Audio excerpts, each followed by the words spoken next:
Bismillahirrahmanirrahim. Assalamualaikum warahmatullahi wabarakatuh. Alhamdulillah. Alhamdulillahilladzi ja'ala 'aidal fitri min rahmatillah wa min mawsimil khairat. Alhamdulillah alladzi amarna bi islahi ma'ishatina li lailil sa'ada wa ridha rahmah. Faqad qala Allah ta'ala fi kitabihil 'aziz wa huwa asdaqul qailin. Bismillahirrahmanirrahim.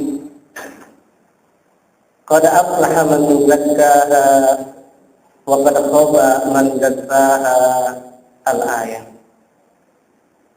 Wa qala Nabi sallallahu alaihi wasallam, man shama ramadhana thumma atba'ahu sittan min Shawwal faka'annama shama dahri. Rawahu Bukhari. Sadaqallah wa sadaqa rasulun nabiyil habibul karim. Walhamdulillahi rabbil alamin. Hadirin hadirat jamaah salat zuhur di Masjid Foresta Bekasi yang dimuliakan oleh Allah Subhanahu wa taala. Tema yang akan kita bahas pada kesempatan kali ini yaitu tentang makna Idul Fitri. Oleh karenanya selaku pribadi karena masih dalam suasana Idul Fitri, saya mengucapkan minal aidin wal faizin. Taqabbalallahu minna wa minkum siyamana wa siyamakum taqabbal ya karim. Semoga amal ibadah kita, puasa kita, baca Quran kita, amal ibadah yang lainnya diterima oleh Allah Subhanahu wa taala.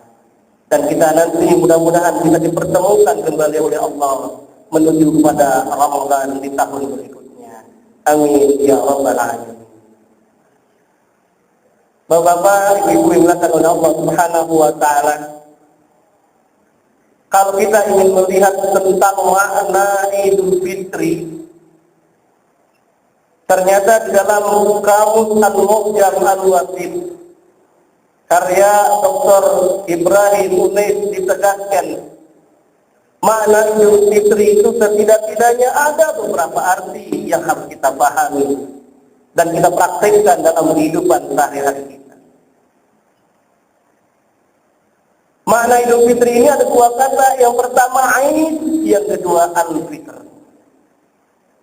Aid, kalau dalam kamus tersebut dijelaskan, itu berasal dari kata ada yaudu, yaitu berarti kembali. Terjemahan orang Indonesia menerjemahkan kembali bisa juga mudik. Oleh karenanya kalau menjelang Idul Fitri kebanyakan dari kita mudik ke kampung halaman. Kalau kita renungkan saudara-saudara oleh Allah Subhanahu wa taala, ternyata bukan manusia saja yang mudik. Ternyata saya pernah menyaksikan ada ikan juga pernah mudik, bahkan sering mudik. Yang namanya ikan salmon. Kalau di mall itu warnanya oranye, agak kuning-kuningan, harganya lumayan mahal.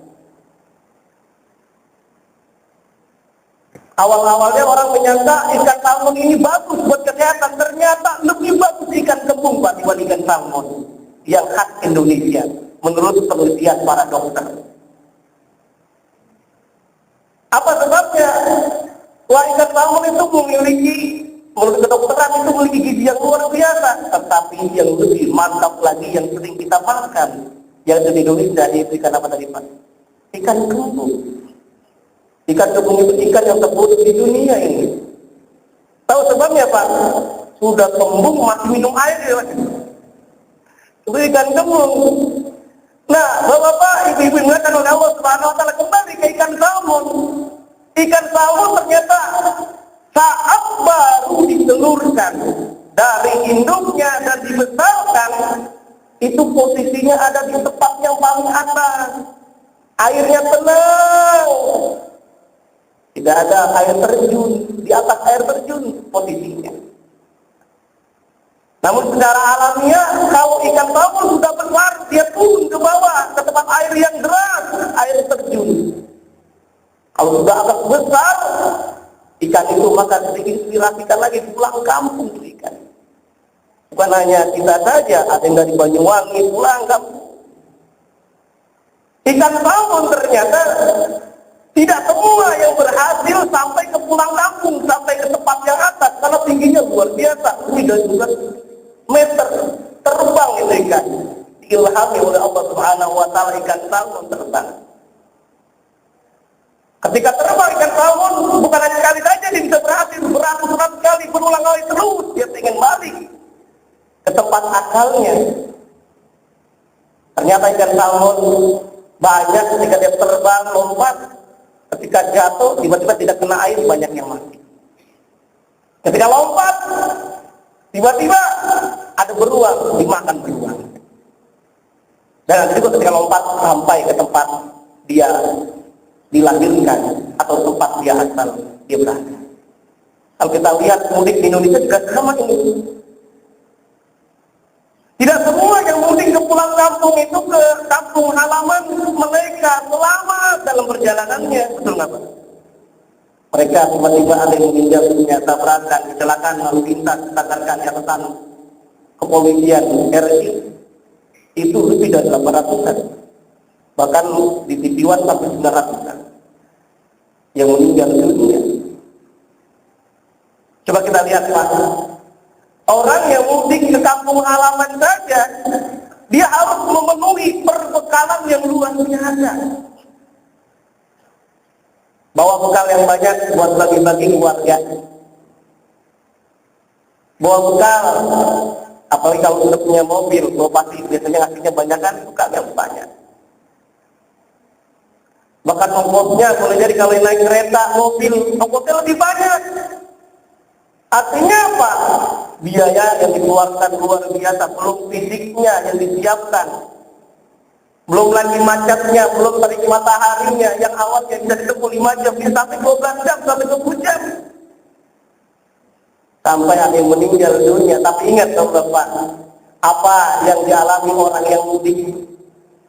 Ternyata walaupun cobaan banyak, berat rasanya di perjalanan, marah dalam hati. Tapi kalau Bapak udah pulang kampung, kira-kira cerah nggak Pak? Gembira nggak kira-kira Pak? Gembira sekali, walaupun tadi kita hampir, Masya Allah, Alhamdulillah, untung tidak tertabrak mobil. Sama kayak ikan salmon tadi, untuk mudik aja butuh perjuangan. Mudik juga sama, di Indonesia butuh perjuangan. Idul Fitri kembali kepada suci. Berarti simbolnya apa? Kita akan gembira kalau ketemu dengan kampung halaman kita, orang tua kita.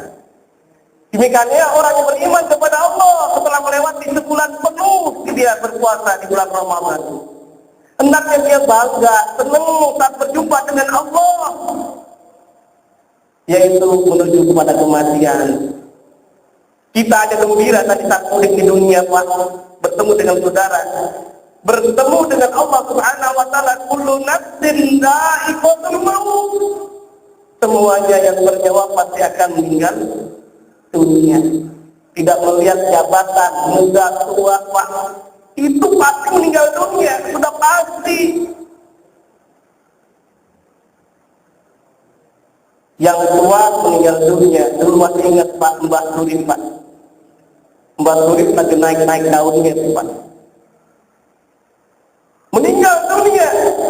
Sampai ada dokter mengungkapkan, menemukan fakta kenapa Mbak Surip meninggal dunia. Oh, ternyata kebanyakan menggendong Pak. Karena nyanyiannya Pak, tak gendong kemana-mana, jadi meninggal itu. Atau gara-gara apa? Nyanyinya bangun tidur, tidur lagi, bangun tidur lagi, akhirnya meninggal dunia. Itu kita tidak tahu meninggal dunia kapan. Almarhum Mbah Marijan, pernah dengar Pak ya? Siapa tuh Mbah Marijan Pak? Mbah Marijan penunggu Gunung Merapi. Ternyata walaupun sakti ilmunya, tahu tentukan oleh Allah meninggal dunia, pasti akan meninggal dunia. Karena namanya sesuai dengan arti yang terkandung dalamnya. Ternyata marijal itu ada pada dalam Al-Quran. Wa khalaqal janna min marijin min nar. Dan Allah ciptakan jin itu dari marijal. Apa itu marijal? Marijal itu nyala api. Makanya wajar Bang Marijal hidupnya matinya di gunung Merapi. Sesuai dengan nama. Ingat Bapak itu hindakan oleh Allah Subhanahu wa taala, kalau kita nanti memberikan nama anak kita yang benar, tahu artinya. Ini ada orang tua ngasih anaknya namanya Tony. Tanya, "Mbak, anak saya namanya Tony dalam Al-Quran." Saya cari. Dalam Al-Quran ada halaman 6.666 halaman, 114 surah. Itu saya tidak temukan yang namanya Tony. Ada ustaz itu namanya nyelip katanya. Coba dengarkan. A'udzubillahi minasyaitonir rajim. Jadi syaiton jadimu. Bagaimana anaknya menjadi benar, Pak? Artinya apa? Yang perlu kita ingat kembali Bapak Ibu dimulakan oleh Allah Subhanahu wa taala, kita diingatkan hidup di dunia sebentar, wa al-akhiratu khairul laka minal ula. Kehidupan yang kekal yang akhirat, hidup di dunia aja kita hidup fitri kembali kepada suci. Kita senang, apalagi kalau berjumpa dengan Allah Subhanahu wa taala. Allah tegaskan di dalam surah Al-Munafiqun ayat 11 sampai ayat 11. Rata-rata umat manusia ini kalau dikasih ketentuan oleh Allah, Bapak tahu akan meninggal dunia besok, Pak. Besok pagi kira-kira apa yang Bapak lakuin? Pak, Ibu dikasih tahu meninggal besok, kira-kira ngapain? Pasti kita akan berkata, saya akan benar-benar bersedekah. Saya akan benar-benar melaksanakan amal ibadah. Karena kalau meninggal dunia tidak ada amal yang kita lakukan. Inilah yang Allah tegaskan. Bismillahirrahmanirrahim. Ya ayyuhalladzina amanu anfiqu min thayyibati ma kasabtum. Dalam ayat yang lain juga Allah tegaskan, ya ayyuhalladzina amanu la tulhikum amwalukum wa la auladukum an dzikrillah. Wa may yaf'al dzalika fa ulaika humul khasirun. Yang artinya, ya ayyuhalladzina amanu, wahai orang-orang yang beriman, la tulhikum dalam tafsir Ibnu Katsir menjelaskan tusilkum. Apa itu maksud la tulhikum? Janganlah kita menjadikan lalai. Jangan kita menjadi sibuk. Apa sebabnya sibuk? Karena kita memiliki harta, jabatan, amwalukum wa auladukum, boleh jadi jabatan kita tinggi di Polri. Boleh jadi ada yang tinggi jabatannya di tengah masyarakat. Jadi PNS, jadi penguasa, jadi pengusaha dan seterusnya. Boleh jadi karena dia memiliki keturunan yang pintar-pintar, tamana sombong, tidak ingat kepada Allah Subhanahu wa taala. Allah tegaskan, wa may yaf'al dzalika fa ulaika humul khasirun. Orang yang demikian ini termasuk orang yang merugi. Saudara dimuliakan oleh Allah Subhanahu wa taala, Allah menegaskan dalam firman yang lainnya ketika Allah menyebutkan, ingatlah kepadaku, pasti aku akan ingat kepadamu. Disandingkan dengan orang yang senantiasa bersyukur kepada Allah Subhanahu wa taala. Fadhkuruni adzkurkum wadhkuruni wa la takfurun. Ingatlah kepadaku. Kalau orang ingat kepada Allah, pasti dia akan merasa bersyukur kepada Allah Subhanahu wa taala atas jabatan, kedudukan, kenikmatan yang ada ini. Dan kita merasa bersyukur. Pesantren Ramadan yang telah kita lewati, kita diingatkan, kita tidak makan, tidak minum dari fajar sampai maghrib, sungguh terasa kita menikmati laparnya, hausnya. Itu kita sudah waktunya tertentu. Bagaimana saudara-saudara kita yang tidak makan, yang tidak minum? Bahkan saya melihat, menyaksikan ada dalam video dan dalam foto anak kecil makan, Pak. Kalau kita biasanya makan pakai piring, pakai alat daun, pakai kertas nasi. Itu saya melihat ada anak kecil makan bekas tinta anjing, Pak. Bekas anjing dimakan. Dan tidak ada alat. Alatnya apa? Karena dimakan. Bulan Ramadan kita diingatkan bukan hanya la'allakum tattaqun, bukan hanya kita bertakwa kepada Allah, la'allakum tattaqun, agar kita bersyukur kepada Allah. Bersyukur tidak hanya dengan kalbu kita mendapatkan rezeki yakin dari Allah, tidak hanya dengan lisan alhamdulillah saja, tapi saat mendapatkan rezeki kita bagi kepada orang lain. Kita bisa mengetahui bagaimana resep Nabi Sulaiman alaihissalam, resepnya apa sih? Sampai Nabi Sulaiman diberikan kekayaan, harta, jabatan, istri yang sangat cantik. Nabi Sulaiman menjelaskan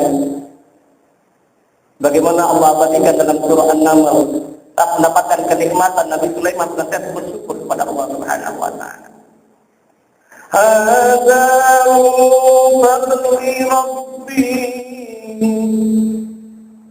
liyabluwani ashkur am akfur wa man syakara fa innama yashkuru li nafsihi wa man kafara fa inna rabbi ghaniyyun karim. Dalam ayat ini, resep Nabi Sulaiman ternyata apa, Pak? Tak mendapatkan kenikmatan dari Allah, jabatan yang sementara, adanya bencana alam, adanya meninggal dunia, adanya kebakaran, banjir, banyak yang meninggal. Kita ingatkan hidup-hidupnya sebentar. Gak usah kita sombong dengan jabatan yang sementara yang kita miliki, harta yang kita miliki. Baik Rasulullah menyatakan ada min fadli rabbi, ini semuanya dari karunia Allah Subhanahu wa taala. Tak kita mendapatkan kenikmatan, harta, jabatan dan sebagainya, lihat semuanya Allah ingin menguji kita semuanya. Allah ingin menguji. Kata Nabi Sulaiman, ingin menguji saya. Aku akfur, apakah saya termasuk bersyukur atau kufur kepada Allah Subhanahu wa taala. Ternyata sudah digunakan oleh Allah Subhanahu wa taala. Orang yang bersyukur ternyata bukan untuk orang lain, untuk kita sendiri. Kalau kita baik terhadap orang lain pun akan berbuat baik terhadap kita. Orang akan dekat, kita dekat dengan Allah, dekat dengan surga, jauh dari neraka. Tapi kalau kita bakhil, pelit, maka manusia, jangankan manusia, bahwa kita juga malas ketemu dengan kita. Inilah dalam sabda Rasulullah SAW yang diriwayatkan Imam Ahmad. As-sahihu qaribun minallah. Orang yang dermawan itu akan dekat dengan Allah. Wa qaribun minannas, dekat dengan manusia, akan memberikan manusia yang bermanfaat. Dalam bukunya Stephen Covey yang membuat buku yang bernama Seven Habits, dan yang terakhir yaitu The 8 Habits, 8 kebiasaan dan kebiasaan menyebabkan orang sukses. Di antaranya apa langkahnya? First to understand dan to be understood. Yang pertama kita harus mengerti dulu orang lain, baru kita akan dipahami orang lain. Kalau kita sebagai atasan ingin dimengerti oleh bawahan, dipahami dulu apa yang diinginkan oleh bawahan kita. Kita hargai, pasti kita akan dihargai, bukan dipamri. Kita menanam kebaikan, kita akan menuai kebaikan. Kita menanam keburukan, kita pun akan menuai keburukan itu sendiri. Inilah yang Allah tegaskan. Al-jazaa'ul ihsani illal ihsan. Pasti itu ganjaran orang yang melakukan kebaikan, tak lain adalah kebaikan pula. Dalam kelanjutan surah Al-Munafiqun, saudara yang dimuliakan oleh Allah Subhanahu wa taala, Tak lain tak bukan kita harus ingat Allah. Ingatnya bagaimana bersyukur kepada Allah. Saat memiliki anak, bagaimana cara bersyukur? Ingat kepada Allah, kita jaga anak kita dengan didikan-didikan yang baik. Jangan hanya didikannya hanya sekolah umum saja, sekolah umum boleh, namun perlu diperhatikan didikan agama. Karena sekarang banyak mereka yang ngaku jadi nabi, ngaku jadi malaikat. Banyak itu ajaran sesat, Pak. Ternyata kita lihat itu pemeluknya, pengikutnya, mereka yang pendidikannya lumayan tinggi, Pak. Ada yang S1, S2, yang belum ada yang campur. S1, S2, apa sebabnya? Karena pendidikan agama tidak ada. Madrasah Ramadan, la'allakum tattaqun, agar kita bertakwa akan di sisi keimanan. Kita perhatikan anak kita. Idul Fitri bukan berarti hanya tadi kita mudik secara rohani, tetapi bermana Idul Fitri kembali kepada suci. Kalau kita punya baju baru, punya jaket baru, kira-kira kalau ada genangan air kita menghindar nggak, Pak? Menghindar, harapannya apa? Supaya baju kita nggak kotor. Bapak punya mobil baru, motor baru, Pak. Kalau ada noda, langsung dibersihin nggak tuh, Pak? Sama halnya dengan makna Idul Fitri, kembali kepada suci. Ramadan bermakna artinya pembakaran, karena kita melakukan amal perbuatan. Karena kita berpuasa karena Allah Subhanahu wa taala, diampunkan dosa kita oleh Allah Subhanahu wa taala, kembali kepada suci Idul Fitri. Pertanyaannya, Idul Fitri yang seperti apa? Yaitu yang senantiasa melazimkan, melestarikan perbuatan-perbuatan di bulan Ramadan yang baik diteruskan di bulan sebelumnya, setelahnya, bulan Syawal dan seterusnya. Ibarat handphone, Pak, handphone yang Bapak miliki. Bulan Ramadan itu ibarat kita mengecek handphone kita, Pak. Handphone kita ketika kemudian setelah kita hapus, itu yang menentukan bulan berikutnya mati tidaknya. Demikian halnya kita sudah dicek keimanan kita, kejujuran kita kepada Allah Subhanahu wa taala. Maka setelah berumah juga sama kejujuran, maka saya ingat, Pak, kita Abu Nuwas atau Abu Nawas, saat dia mau meninggal dunia, dia berwasiat, Pak, kepada keluarganya. Berwasiatnya seperti ini kurang lebih. Wahai anak-anakku, sahabatku semuanya, saudaraku, kalau saya mau meninggal dunia, tolong kain kapankan saya dengan kain kapan bekas. Saya tanya bapak-bapak, ibu-ibu, orang kalau meninggal dunia pakai kain bekas, pakai kain kapan baruan? Ini aneh. Abu Nuwas pakai kitanya pakai kain apa, Pak? Pakai kain bekas.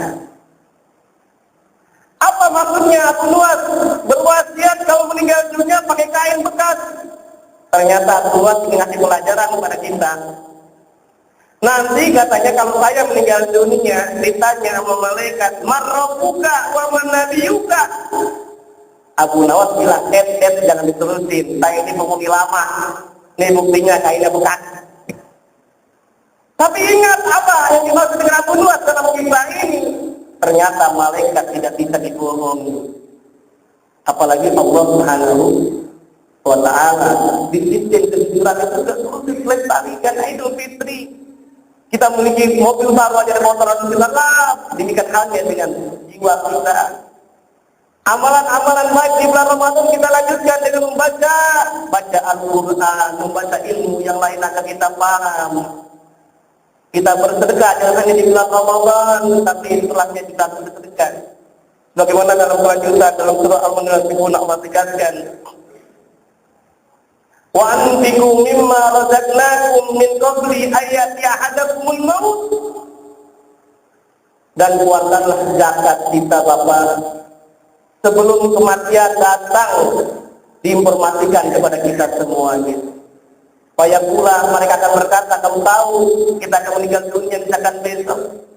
Terus kita minta, ya Allah panjangkan usia saya, jangan subuh-subuh, tapi zuhur saja. Baik pula Rabbi, laula amartani la tadkhuli Ternyata patutlah waktu ngebelit, saya akan benar-benar bersedekah, saya akan benar-benar menjadi orang yang beriman, melakukan amal kebaikan. Tetapi apa jawaban oleh Allah? Wala yu'akhiru nafsan idza jaa ajaluha wallahu khabirun bima ta'malun. Ternyata tidak Allah kabulkan. Oleh karenanya dalam suasana Idul Fitri kita diingatkan kembali yang pertama, hidup di dunia ini sebentar. Kita perlu persiapkan mudik rohani dengan perbekalan yang ada. Qad aflaha man zakkaha wa qad khaba man dassaha. Mudik rohani Idul Fitri kembali kepada suci itu bermakna tanah yang dilakukan. Kita diingatkan oleh Allah, hidup ini hanya sebentar. Kalau ingin memperoleh kemenangan, bersihkan jiwa kita. Semangat pelajaran di bulan Ramadan kita jujur, adanya jujur. Teruskan. Iman kepada Allah pun juga sama. Bahkan dengan adanya tadi kita Idul Fitri bermakna kembali kepada suci. Ibarat kita membuka buku. Buku itu masih kosong semuanya. Sudah bersih, tinggal kita isi dengan amal-amal kebaikan. Khairun nas anfa'uhum linnas. Sebaik-baik manusia adalah manusia yang bermanfaat, mumpung masih Allah memberikan usia panjang kepada kita semuanya. Kalau kita memang memberikan manfaat, insya Allah akan memberikan keberkahan oleh Allah Subhanahu wa Ta'ala. Kalau kita punya harta yang berkah, insya Allah keturunan kita nanti akan menjadi anak yang soleh dan solehah.